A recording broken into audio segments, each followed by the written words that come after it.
থাকবে, এই গেটগুলো পাবে। এই গেটগুলো এত সুন্দর, এত মনোরম, এত সুন্দর ডিজাইন করা, এত সুন্দর এগুলো structure, amazing, marvellous, genius, awesome, supercalifragilisticexpialidocious, অসম্ভব ভালো, অসাধারণ ভালো। এক একটা গেট এত বিশাল। এই গেটগুলোর আশেপাশে বিশাল মরুদ্যান, বিশাল বাগান, বিশাল ফুলের বাগান, বিশাল খাওয়া দাওয়ার ব্যবস্থা। এই সুন্দর দৃশ্য আর চাকচিক্যময় জায়গা দেখে জান্নাতীরা মনে করবে এটাই জান্নাত।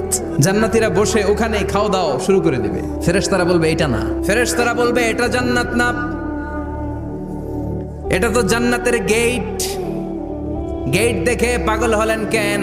এদিকে বেশি খাওয়া দাওয়ার দরকার নাই, জান্নাত অনেক দূরে। দিল্লি কা লাট্টু হ্যায়, দিল্লি বহুত দূর হ্যায়। চলেন চলেন চলেন। জান্নাতীরা কয় এর চেয়ে সুন্দর, এর চেয়ে সুন্দর জান্নাত ইজ ওয়েটিং ফর আস, এর চেয়ে সুন্দর জান্নাত অপেক্ষা করছে, চলো চলো সেটাতে ঢুকবো।